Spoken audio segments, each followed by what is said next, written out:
Queridos irmãos, eu quero começar esse sermão fazendo uma pergunta, uma pequena reflexão com todos vocês.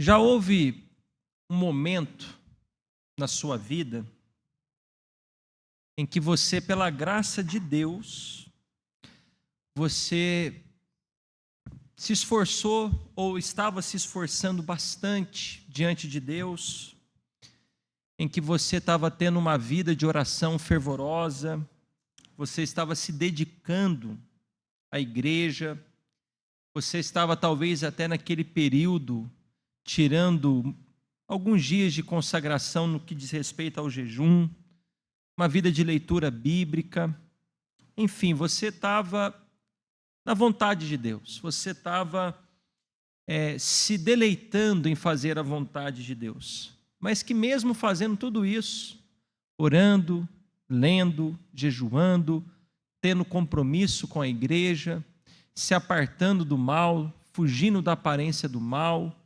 lutando contra as suas fraquezas, mesmo fazendo tudo isso, você enfrentou duras provações, momentos difíceis na sua vida, que você às vezes até ficou meio sem entender, porque quanto mais você buscava, a impressão que você talvez tinha é que a situação piorava. As provações vinham com mais intensidade, um problema novo surgia a cada dia. Enfim, eu sei que você já deve ter passado por alguma coisa nesse sentido, assim como eu também.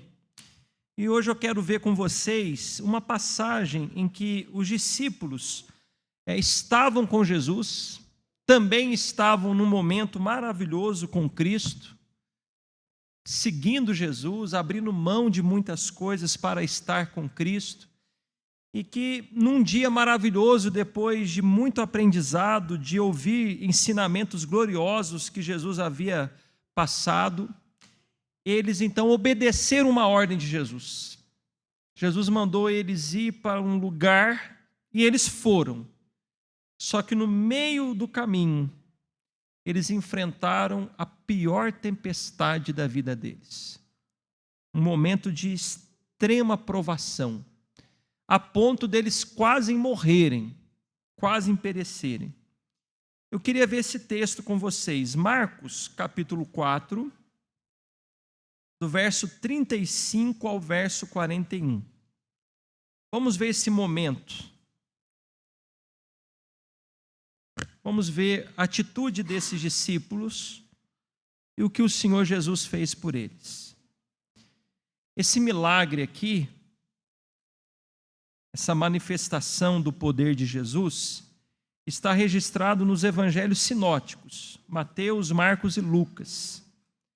Todos os três evangelhos sinóticos têm esse momento aqui que marcou a vida dos discípulos.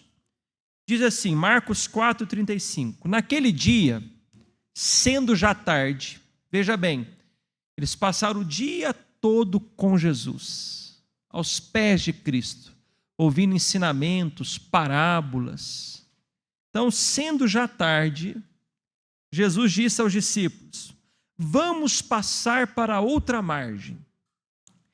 E eles, despedindo a multidão, o levaram assim como estava, no barco. E outros barcos o seguiam. Então veja, eles despediram da multidão, entraram no barco, outros barcos também seguiram eles.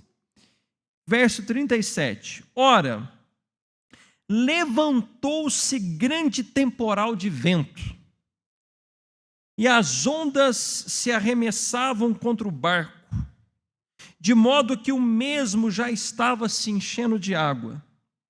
E Jesus estava na popa, dormindo sobre o travesseiro.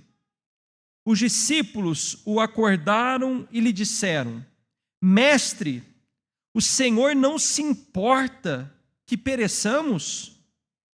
E ele, despertando, repreendeu o vento e disse ao mar, acalme-se, fique quieto. O vento se aquietou e tudo ficou bem calmo. Então Jesus lhes perguntou: por que vocês são tão medrosos? Em outras traduções, tímidos. Como é que ainda não têm fé? E eles, possuídos de grande temor, diziam uns aos outros: quem é este que até o mar, quem é este que até o vento e o mar lhe obedecem? Quem é esse? Bom, meus irmãos, num primeiro momento, eu quero ver com vocês qual é o principal ensinamento dessa passagem. Por que que Mateus, Marcos e Lucas, inspirados pelo Espírito Santo, registraram esse milagre? E depois eu quero ver com vocês algumas lições práticas que envolvem principalmente o sofrimento na vida do crente. O crente sofre. Nós vamos ver então algumas lições bem práticas em cima desse texto. Mas antes, vamos ver aqui qual é o objetivo principal desses escritores. Bom, quando você lê os evangelhos, Mateus, Marcos, Lucas e João, todos os milagres que Jesus realizou, e a Bíblia tem mais de 35 milagres registrados, obviamente que a Bíblia não contém todos os milagres que Jesus fez. Até o apóstolo João deixou isso muito claro, que se fosse registrar tudo que Jesus fez, obviamente usando uma linguagem hipérbole, não teríamos livros suficientes para registrar tudo que Jesus fez. Mas aqueles que foram registrados têm como objetivo principal provar que Jesus é o Messias, provar que ele é o prometido de Deus ao longo da história. Como vocês bem sabem, Deus prometeu ali já no Jardim do Éden enviar um Redentor, enviar um Salvador, um Messias, um ungido, para salvar o seu povo, para resgatá-los do poder do pecado e destruir Satanás. E ao longo da história, Deus foi confirmando essa promessa, trazendo predições, trazendo profecias acerca de quem seria esse Messias. E quando você lê algumas profecias no Antigo Testamento, fica claro que o Messias seria alguém que viria com muito poder, que curaria os enfermos, que faria coisas extraordinárias. Então, os escritores, quando registram esses milagres, essas coisas extraordinárias, eles querem provar para os seus leitores e também para nós aqui do século 21, que Jesus é o Messias, ele é de fato aquele que veio cumprir todas as profecias do Antigo Testamento. Então, desde o nascimento, os ensinamentos de Jesus, o nascimento de Cristo, que já é um milagre, a encarnação, o modo como ele veio a esse mundo, os ensinamentos de Jesus, a autoridade de Jesus, as obras de Jesus e os milagres de Jesus, eles indicam, confirmam que Jesus é o Messias. Mas não apenas um homem. O que muitos judeus não conseguiram compreender, que Jesus não é apenas um homem, mas ele é divino. Ele é o próprio Filho de Deus. E esse milagre aqui, que nós acabamos de ler, ele nos mostra de forma clara a divindade de Jesus. Que ele não era apenas um homem que foi capacitado por Deus de uma forma extraordinária, mas que ele é além de um homem. Ele ali, naquele momento, revelou de uma maneira muito clara a sua divindade. Porque, veja bem, Jesus deu ordens para que a natureza o obedecesse. Ele repreendeu os ventos, a tempestade, o mar. Ele mandou o mar se aquietar, ele repreendeu os ventos. E quem tem poder sobre a criação? Somente o Criador. Quem pode dar uma ordem à natureza e a natureza imediatamente prestar obediência, senão o Criador, o Deus Todo-Poderoso, aquele que rege todas as coisas. Então, quando Cristo ele dá a ordem ao vento e ao mar, e estes prontamente o obedecem, ele ali está declarando também a sua divindade. E veja que esse é o foco, o destaque maior dos escritores. Veja que ele põe uma luz, uma espécie de um holofote no final dessa narração, exatamente na indagação que os discípulos fizeram. Eles viram aquilo, ficaram espantados, assustados, maravilhados, e quando eles viram aquela autoridade de Jesus, aquele milagre acontecendo, eles então fazem a pergunta: quem é este que até os ventos e o mar lhe obedecem? O foco desse texto está nessa indagação. Os escritores, melhor dito, eles querem que você e eu respondamos essa pergunta. Todo o holofote do texto está nessa pergunta: quem é esse que faz com que ventos e o mar prestem obediência? Então nós vamos dizer que ele é Deus, que ele é divino, que somente Deus tem poder para dar ordens à natureza e ela prestar obediência. Então, quando a gente olha esse texto, a gente vê duas coisas muito claras. Primeiro, Jesus é humano, porque ele cansou e foi dormir na popa do barco. Mas segundo, ele é Deus, porque ele levanta e fala: quietinho, cala a boca, acabou. E todo mundo se assusta, porque o vento presta obediência ao Senhor da criação. O mar se aquieta diante da voz do Senhor da criação. E os teólogos dizem que essa narrativa é o milagre que mais conseguimos ver entrelaçados à humanidade e à divindade de Jesus. Não tem uma passagem que mostra tão claramente a divindade e a humanidade de Jesus. Jesus é Deus homem. Eu sei que isso para o mundo é um escândalo, mas é o que é o Evangelho. Jesus é Deus homem. Ele se encarnou e se fez como um de nós. Então a resposta à pergunta é: quem é este? Ele é o Filho de Deus. É isso que os escritores querem que você e eu aprendamos. A principal lição é dar resposta a essa indagação dos discípulos. Mas isso não nos impede de tirar outras lições, em especial de cunho prático, lições preciosas para a nossa vida cristã. Nós podemos sim tirar lições, mas o principal ponto desse texto é responder essa pergunta: Jesus é o Filho de Deus. Amém? Vamos agora para as lições práticas. Eu gostaria que você ficasse atento e abrisse o seu coração, porque certamente essas lições vão servir para você. Talvez possa não servir hoje, mas não tenha dúvida, vai servir para amanhã, para um futuro. Então, à medida que eu for pregando, você tente abrir o seu coração, porque quando esses momentos chegarem na sua vida, o Espírito Santo vai lembrar daquilo que você ouviu hoje. E ele vai te dar graça para você continuar firme em meio às provações da sua vida. Amém? E se não for pedir muito, eu só queria um copinho de água. Amém? Mas vamos lá, primeira lição. Olha, eu achei que já tinha chegado, irmãos. Vai chegar, né? Falei, meu Deus, mas que... né? Quem é esse, né, que fez isso, né? Primeira lição, queridos irmãos: servir a Cristo não nos isenta de passarmos por provações.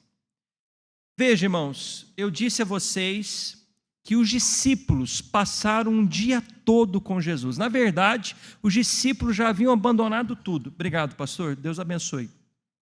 Eles já haviam abandonado tudo para seguir Jesus.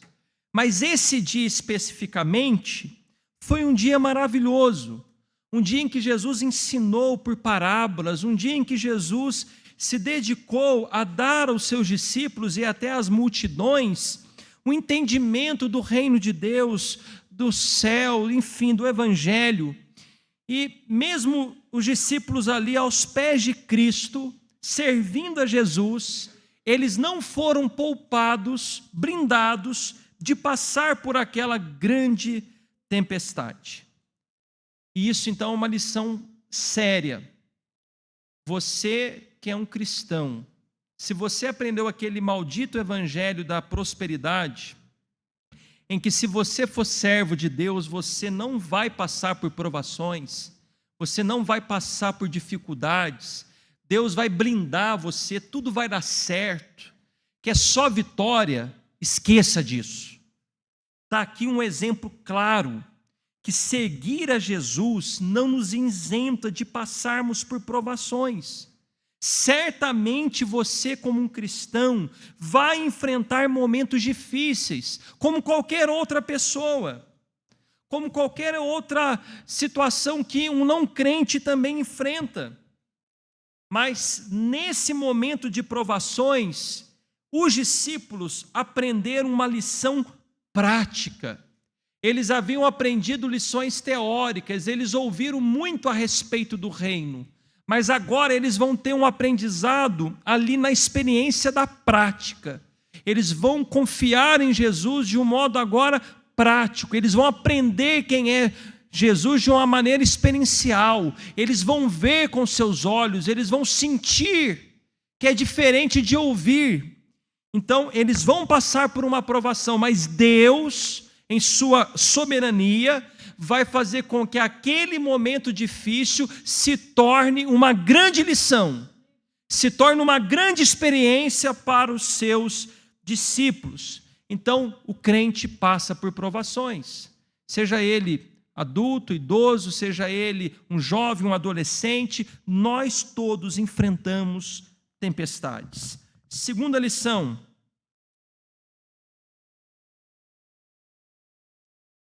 veja o verso 35. Naquele dia, sendo já tarde, disse-lhes Jesus: passemos para outra margem. Segunda lição: mesmo prestando obediência a Jesus, os discípulos enfrentaram uma terrível tempestade. Veja, eles fizeram o que Jesus os havia ordenado. Vocês vão sair daqui e vão para lá. Sim, senhor. O senhor que manda. O senhor pediu, está obedecido. E eles foram, fizeram do jeitinho que Jesus mandou. Entraram no barco e prosseguiram para o destino que Jesus também os orientou. Mesmo fazendo isso, mesmo indo para onde Jesus os mandou ir, fazendo o que Jesus os mandou fazer, indo para onde Jesus os mandou ir, mesmo assim, eles enfrentaram uma terrível tempestade. E isso também acontece na nossa vida. Você está firme, pela graça de Deus, se esforçando, obedecendo, seguindo a palavra de Deus, ouvindo os conselhos das Escrituras, os conselhos pastorais, e ainda assim você se encontra num momento de duras provações. Ainda assim, as coisas não dão certo. Pelo contrário, às vezes só pioram. Então veja, eles estão em obediência e as coisas não estão saindo conforme eles imaginariam que poderiam sair. Meus irmãos, isso é importante a gente refletir, porque a ideia que nós temos que provações é somente para aqueles que estão em desobediência. E de fato isso é uma verdade. Por exemplo, Jonas. Jonas recebeu uma ordem, o profeta, e ele, em vez de obedecer à ordem divina, ele se opôs à ordem divina. Deus disse, vai para lá, e ele foi para cá. Então veio uma grande tempestade sobre a vida de Jonas. Vocês se lembram dessa passagem? Jonas, o barco praticamente naufragou. Só não foi a naufrágio porque Jonas ali assumiu a culpa, jogaram ele no mar, então Deus cessou o vento, cessou a fúria do mar. Mas se não fosse ali Jonas assumir a culpa, a responsabilidade, por que Deus havia enviado aquela tempestade, o barco ia naufragar. Já estava quase naufragando. Então, desobediência gera consequência. Desobediência, a consequência são tempestades. Isso aí é fácil, só você olhar na sua vida.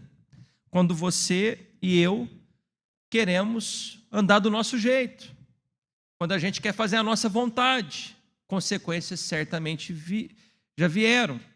Nós já sofremos porque pecamos, porque erramos, trouxemos dor à nossa família, trouxemos dor à igreja, trouxemos vergonha, trouxemos situações desconfortáveis por causa dos nossos pecados. Então, sim, desobediência gera tempestade.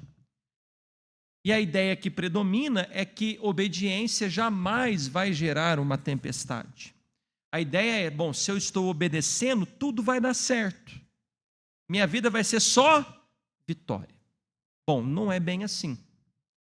Estavam obedecendo, estavam seguindo Jesus, e não foi só vitória. Houve tempestades também. Eles enfrentaram uma dura tempestade porque obedeceram Jesus. E eu e você, como crentes, que devemos ler a Bíblia, entender o que a Bíblia diz, nós devemos aceitar o sofrimento, porque o sofrimento tem propósito divino também. Um crente não maduro, ele não aceita o sofrimento, ele não aceita passar pela humilhação, pela provação. Ele até acha que é um ato de fé olhar e dizer: eu determino, eu não aceito, eu sou servo de Deus. Opa, espera aí. Os discípulos são servos de Jesus, estão na vontade de Jesus e estão passando por uma grande tempestade. Então, nem sempre as tempestades é fruto, resultado de uma desobediência. Porque a teologia da prosperidade, como eu disse, ela vem nos influenciar com essa ideia maligna de que o sofrimento é uma reprovação de Deus. Se você está sofrendo é porque tem algum pecado, é porque você não está sendo aprovado por Deus. Cuidado.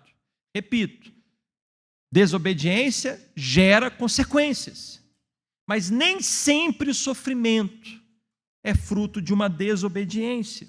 Então, os discípulos vão aprender isso. Eles estão dentro da vontade de Cristo e estão sofrendo. Meus irmãos, o sofrimento faz parte da vida. A gente cita aqui isso aqui há anos. Jesus disse: no mundo vocês terão aflições. Tem de bom ânimo, é só ler, né, a Bíblia, né? No mundo tereis aflições. Mas se você olhar a vida como um todo e fazer uma rápida reflexão, é impossível viver nesse mundo e não sofrer. Um filósofo alemão disse isso: viver é sofrer. Desde que o pecado entrou no mundo, o que tem nesse mundo, irmão? Sofrimento. Dor, angústia. Olha o Rio Grande do Sul, que sofrimento, irmãos. Que dor, que angústia. Sofrimento faz parte da vida humana.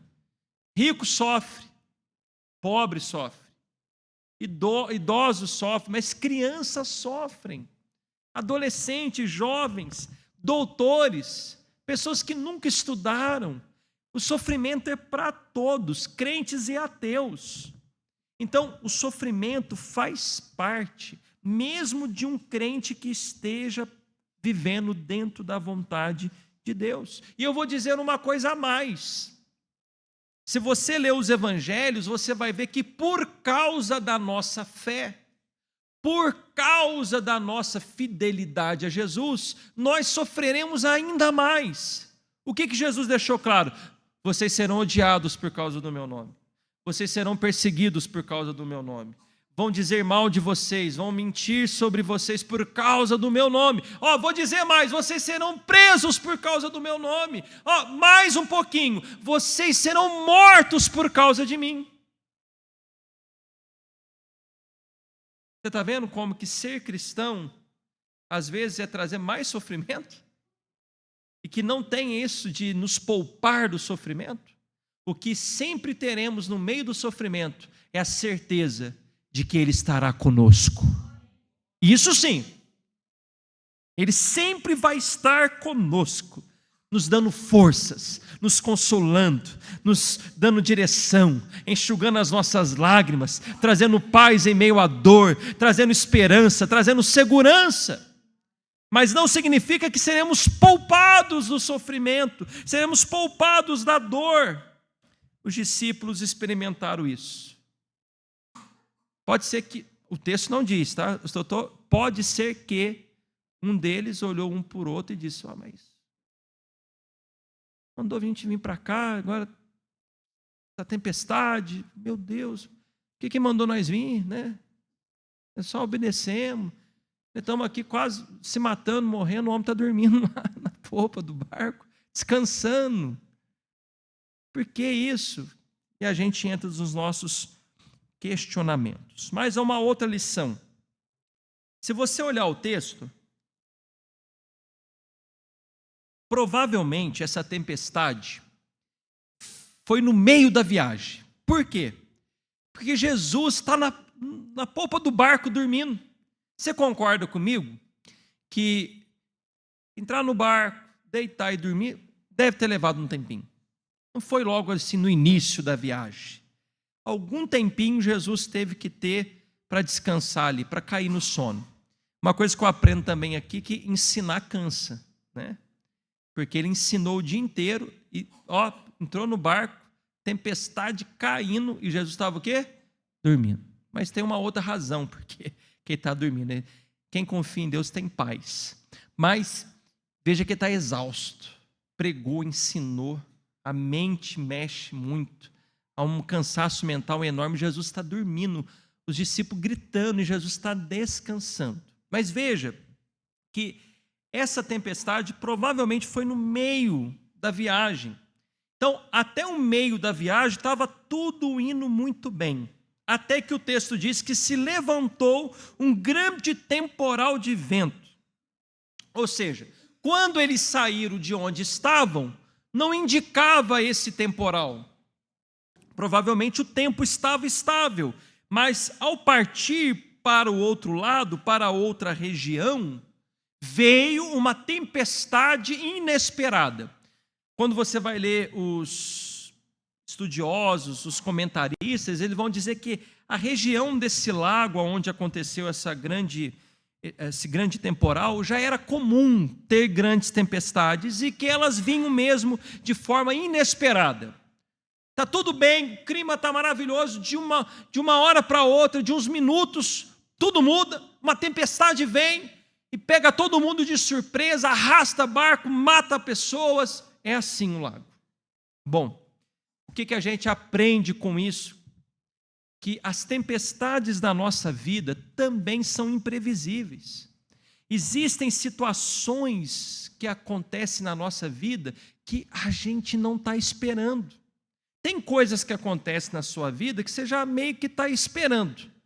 Você já faz aquela previsão de um problema que vai surgir. Você espera alguma coisa, um filho, você olha o comportamento, você, enfim, trabalho, você vê que as coisas não estão indo bem, as notícias não são boas, você já começa a prever o que é uma demissão, uma falência. Você começa, tem coisas que são previsíveis, mas tem coisas que não são. E é o que aconteceu aqui com os discípulos. Estava tudo indo bem, mas de repente a vida mudou. Um temporal veio. E a gente pode ilustrar isso no nosso dia a dia de várias maneiras. De fato, irmãos, muitas provações que vieram sobre a minha vida e sobre a sua, nós não fomos avisados. Ninguém mandou uma mensagem, um WhatsApp dizendo: estou chegando, viu? Se prepare. Olha, toma aqui um e-mail. Daqui tantos dias você vai descobrir isso, você vai passar por isso.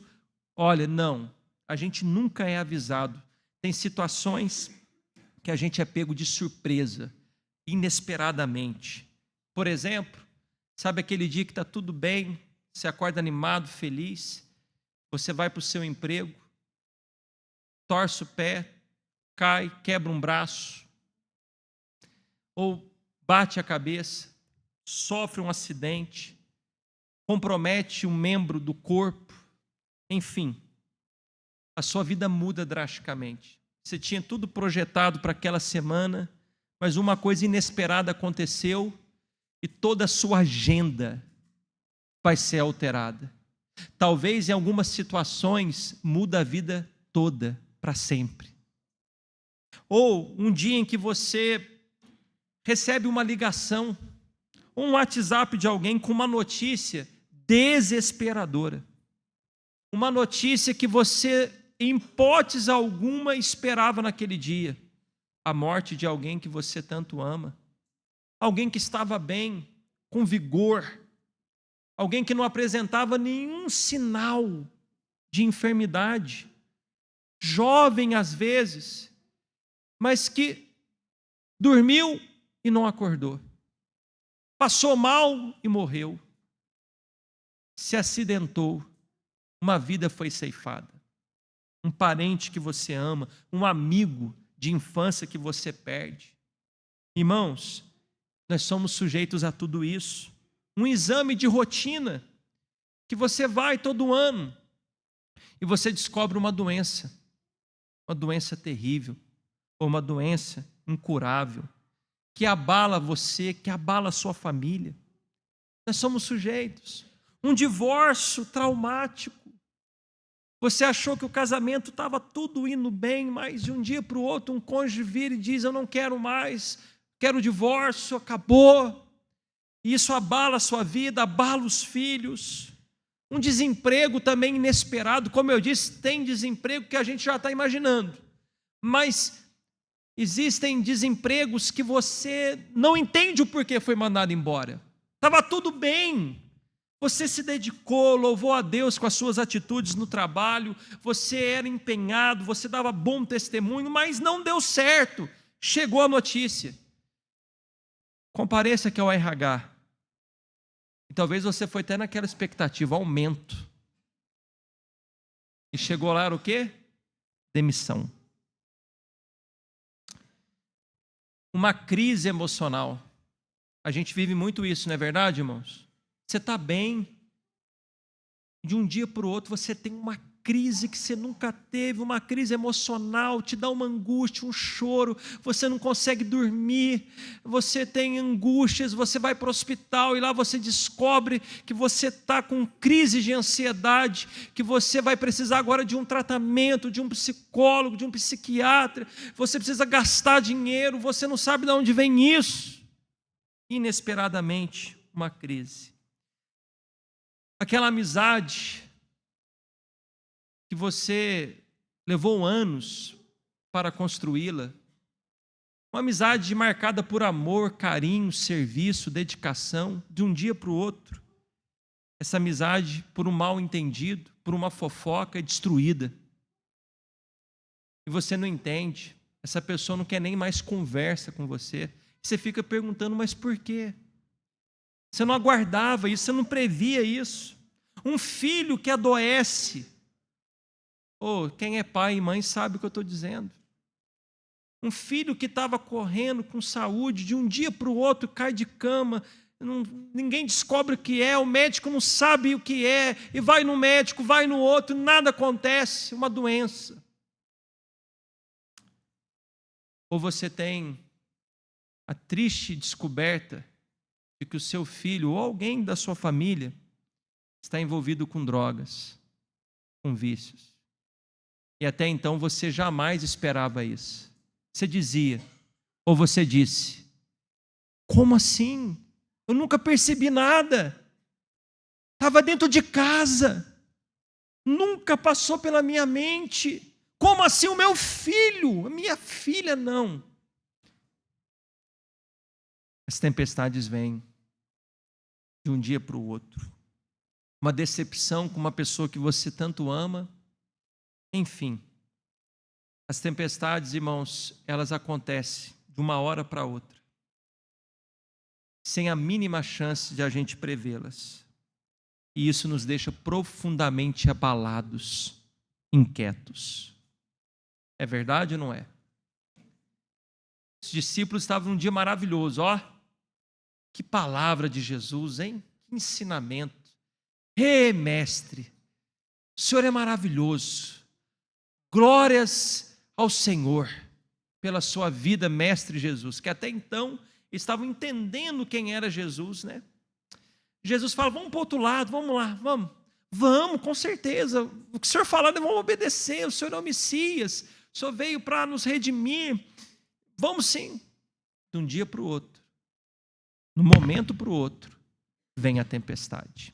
E essas tempestades, além de imprevisíveis, elas são extremamente perigosas. Olha o verso 37. Ora, levantou-se grande temporal. Olha a ênfase, grande, temporal, irmão. Já é suficiente para a gente ter medo, não é verdade? Mas olha a ênfase, olha a redundância do escritor. Grande temporal. Não foi um temporalzinho, não. Foi um grande temporal. E aí ele descreve: e as ondas se arremessavam contra o barco, de modo que o mesmo já estava se enchendo de água dentro do barco. Se você ler Mateus, diz que o barco era varrido pelas ondas. Se você ler Lucas, diz que sobreveio uma tempestade de vento no lago e que eles corriam o risco de morrer. Então, era um risco de morte mesmo. O negócio foi violento, perigosíssimas. Meus irmãos, assim também é na nossa vida. Como eu disse, tem situações que acontecem na nossa vida que são extremamente perigosas.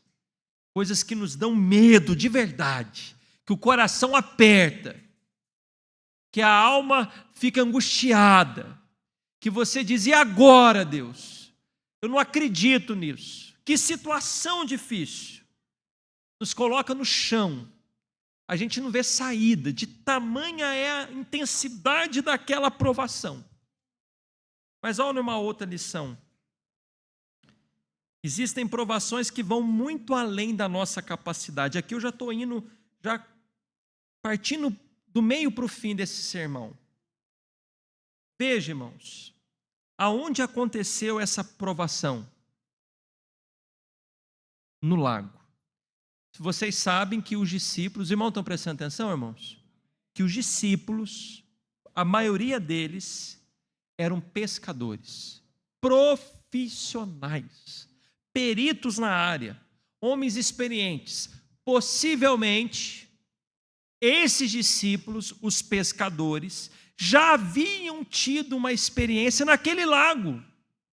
Outras tempestades, sem dúvida alguma, a chance disso ter acontecido é grande, porque eles eram da região, eles tinham isso como profissão. Mas veja, agora vem um grande temporal, uma grande tempestade, que eles são incapazes de salvarem a si mesmos.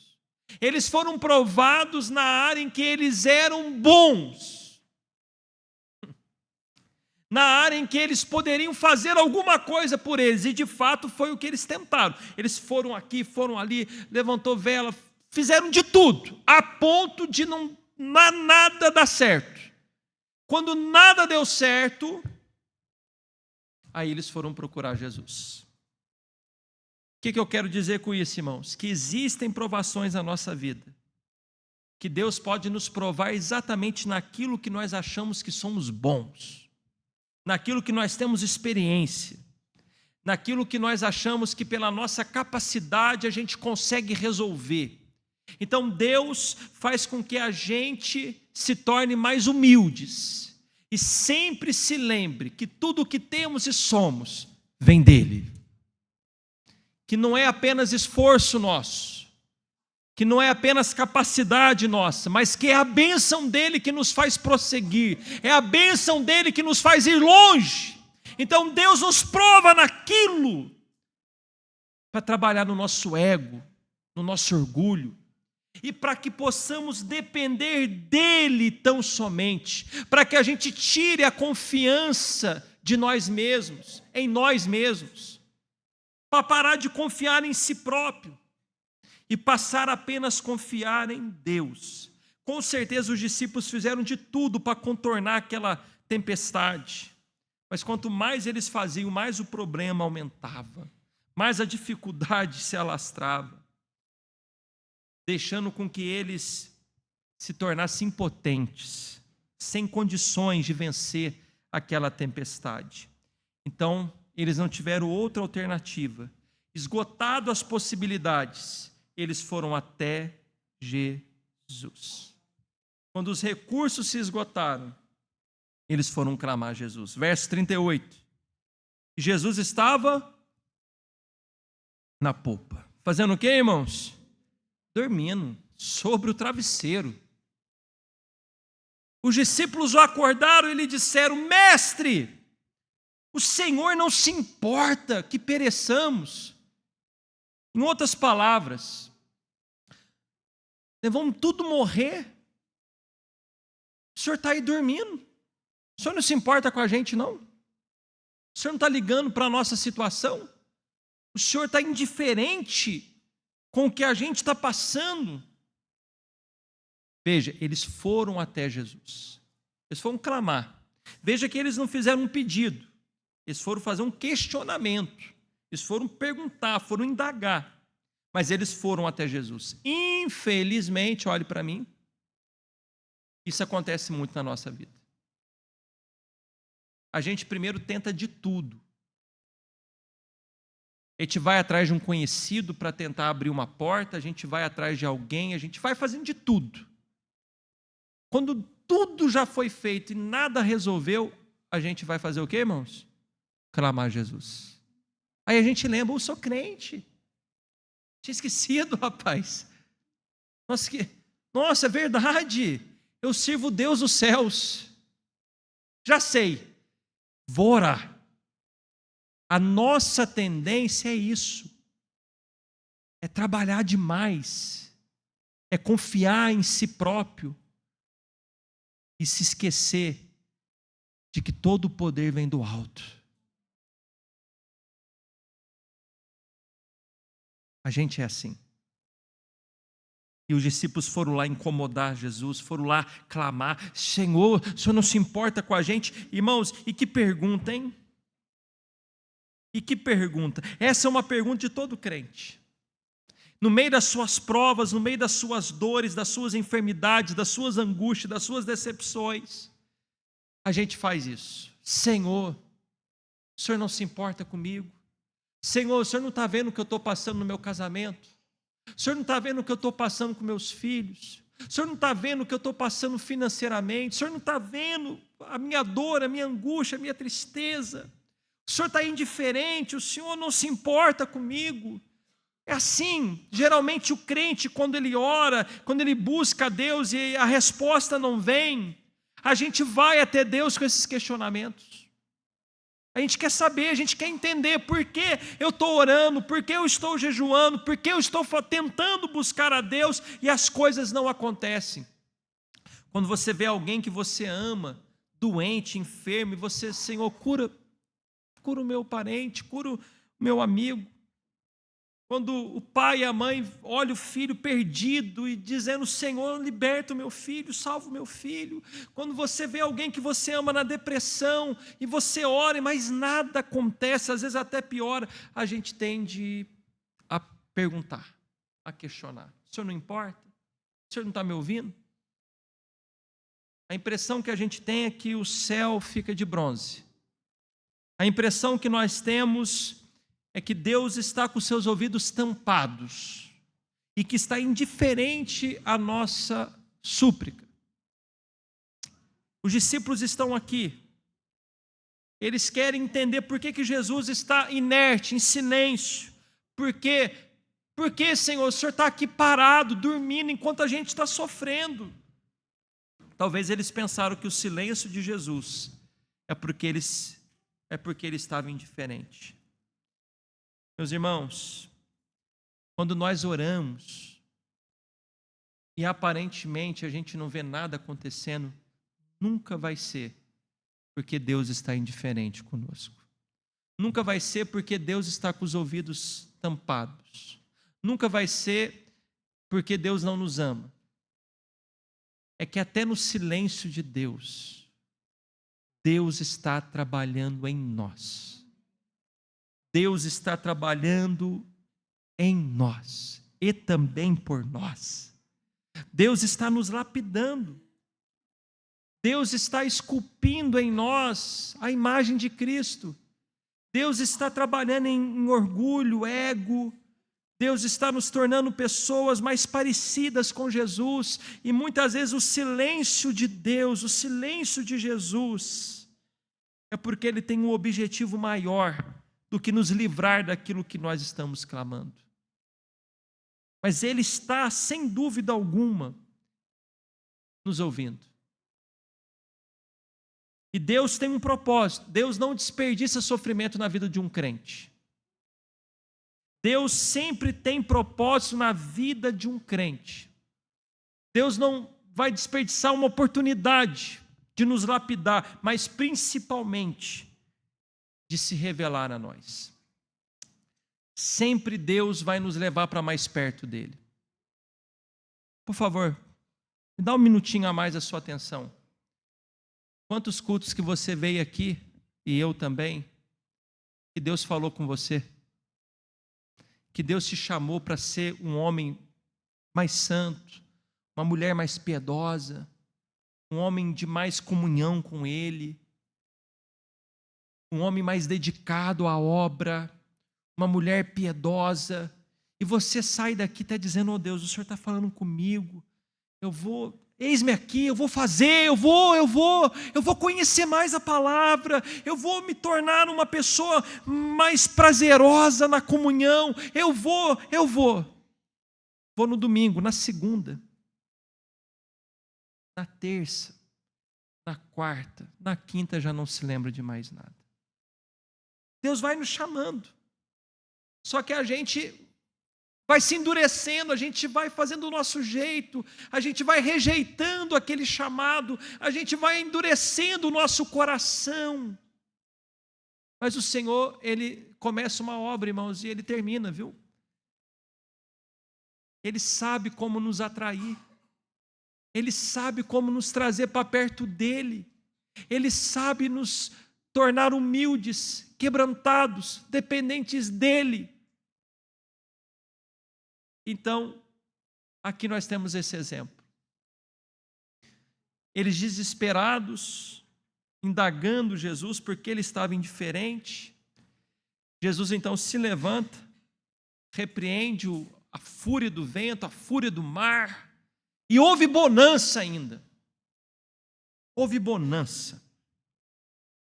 E quando eles veem aquilo tudo, eles ficam maravilhados, espantados. Aí vem a pergunta: quem é esse? Eles se prostram, eles adoram, eles estão perplexos. Eles não conheciam esse lado de Jesus. Olha, eles já tinham visto Jesus fazer tanta coisa: cego ver, mudo falar, surdo ouvir, provavelmente morto ressuscitar, paralítico andar, pães se multiplicar, mas nunca tinham visto Jesus dar uma ordem para a natureza e a natureza obedecer. Aquilo mexe com eles, aquilo é fantástico, aquilo é maravilhoso. Deus está se revelando a eles de uma forma gloriosa na tempestade, na dor, no sofrimento, na provação. Deus está se revelando ao seu povo, Deus está se revelando aos seus discípulos. Ou seja, irmãos, as tempestades, elas vêm para nos ensinar, elas vêm para nos revelar quem é Jesus. Deus nos ensina muito mais na dor, no sofrimento, do que na bonança. Não tenham dúvidas disso. Deus se revela muito mais a nós nas dificuldades do que naquele momento de bênçãos, de que tudo está dando certo. Eles viram o poder de Jesus na tempestade. Repito, eles já viram Jesus curando enfermos, expulsando demônios, mas agora eles vão ter uma compreensão de que Jesus é muito mais do que eles imaginavam.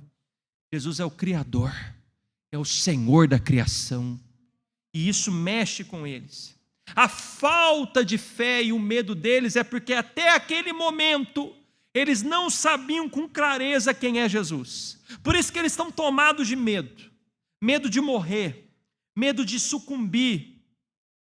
Mas agora o texto diz, verso 41, que eles estão com outro tipo de medo, possuídos de grande temor. No grego aqui, temor, grande temor, é um temor com reverência. Não é mais aquele medo do apavoramento, de morrer. Agora é um medo reverente. Nós estamos diante de Deus. Eles agora estão perplexos por entender quem Jesus é. Agora é um outro tipo de temor. É um temor santo, porque eles entenderam que estavam diante do próprio Deus. Deus se revelou a eles no sofrimento. E eu faço duas aplicações. Talvez você entrou aqui ou vai me ouvir aí no YouTube e esteja enfrentando o pior momento da sua vida, a pior tempestade da sua história. Você já está abatido? Você diz que não tem mais forças para prosseguir?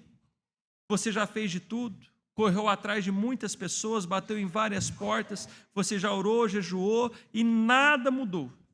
Você também já fez como os discípulos, já questionou a Deus. Até quando, Deus? Por que, Deus? E outros questionamentos. E você já disse, Senhor, eu não vou mais conseguir continuar. Eu não vou perseverar mais nesse casamento. Eu não aguento mais essa situação. Eu prefiro a morte. Eu vou perecer. Pois bem, hoje o Senhor te trouxe aqui para falar ao seu coração que Ele está no controle dessa tempestade. Que você está inquieto, como os discípulos, apavorado, mas Ele continua descansando, porque Ele é o Senhor da sua história. Ele continua no controle, Ele continua na polpa do barco, descansando, sabendo que tudo está nas suas mãos, e você hoje veio aqui nessa noite, ou está me ouvindo aí pelo YouTube, saiba que você perdeu o controle, mas o Senhor nunca perdeu o controle da sua vida. Que você não vê saída, mas Ele tem uma saída. Ele tudo pode. E Deus tem propósitos na sua dor, no seu sofrimento. Ele quer se revelar a você. Como eu disse, Deus tem te chamado. Deus tem te advertido. Mas você continua cada dia mais longe. Você continua cada dia mais terreno, mundano, materialista. Cada dia você dá um passo para trás na sua caminhada com Deus. E talvez Deus vai usar toda essa tempestade para se revelar a você. Talvez você não esteja dando passos para trás. Talvez você seja como Jó, um homem temente e íntegro que se desviava do mal, no qual o próprio Deus disse, dando testemunho para Satanás, ó, ninguém é semelhante a Jó. Ou seja, Jó era o homem mais íntegro daqueles dias. Ninguém conhecia mais a Deus do que a Jó. E você se lembra da história de Jó. Deus permitiu que provações viessem sobre a vida dele. Num único momento ele perdeu 10 filhos. Perdeu toda a sua riqueza. Foi morar no lixo da cidade. E perdeu a sua saúde. O seu corpo, da cabeça à planta dos pés, foi tomado de tumores. Foi provado. Mas, em meio às suas dores, suas lágrimas, seu sofrimento, ele questionou bastante. Tem gente que não está prestando atenção, mas tudo bem. Lembre-se, talvez, graças a Deus, seu momento está de bonança. Hoje. Mas não se iluda. As tempestades são inesperadas. Elas chegam rapidamente. E você vai ter essa palavra para passar por ela. Jó, depois de tudo, ele questionou a Deus, irmãos. Tem gente que não sabe disso, mas ele questionou a Deus. Ele fez 16 questionamentos. Por que eu nasci? Para que eu nasci? Só para isso? Só para sofrer? Jó fez isso. Mas depois de tudo, de tanta experiência na dor e no sofrimento, olha o que ele diz no verso 5 do último capítulo, capítulo 42. Olha o testemunho que ele deu. Eu te conhecia só de ouvir. Hoje, agora, depois de tudo que eu passei, os meus olhos te veem. Sabe o que Jó está dizendo para nós? Que todas as suas provações e tempestades foram um meio pelo qual Deus se revelou a ele de uma forma que ele nunca conhecia.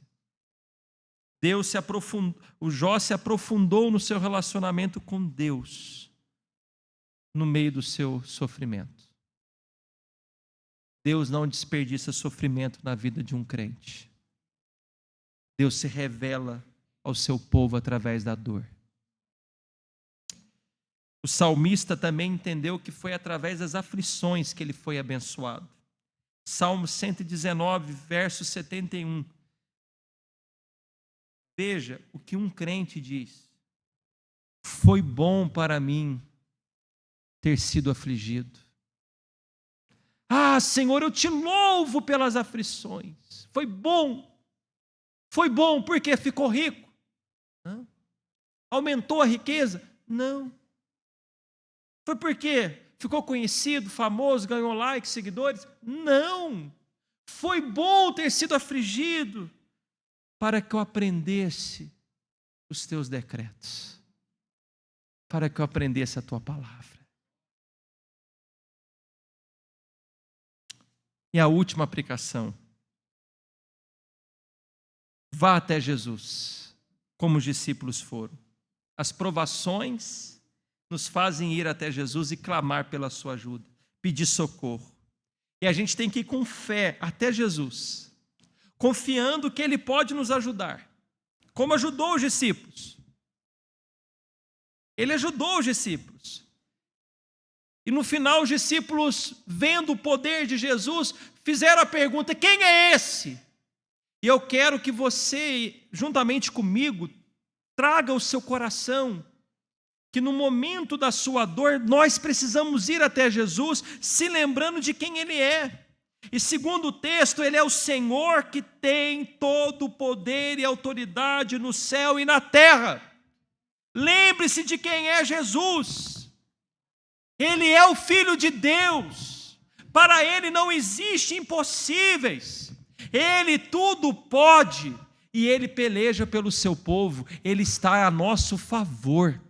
Nós precisamos ir até Jesus, crentes de que Ele pode repreender os problemas da nossa vida, crendo que Ele pode nos dar livramento, que Ele pode curar, que Ele pode nos ajudar nas nossas dificuldades, crendo que Ele pode abençoar a sua família, o seu casamento, os seus filhos, crendo que Ele pode abrir portas, crendo que Ele pode fazer milagres. Ele é o Senhor, Ele é o nosso refúgio, a nossa fortaleza, o nosso escudo, o nosso defensor. Nós não precisamos temer. Ele já disse: eis que estou convosco todos os dias. Ele não nos prometeu ausência de problemas, blindagem de dificuldades, mas Ele nos prometeu que vai estar conosco todos os dias.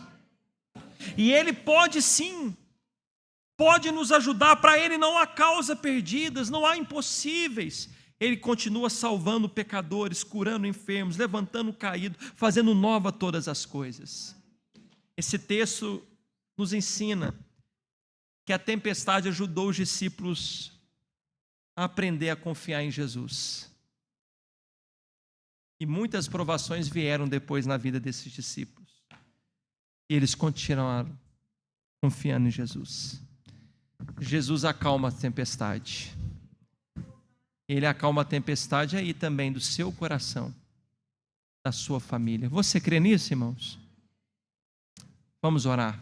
Senhor, nós te louvamos pela sua palavra.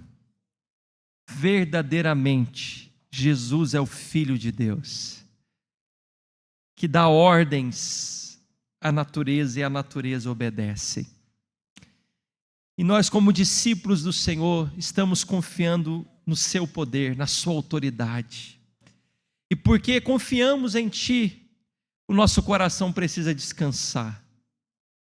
Jesus descansou na popa do barco, porque ele sabia absolutamente quem estava no controle.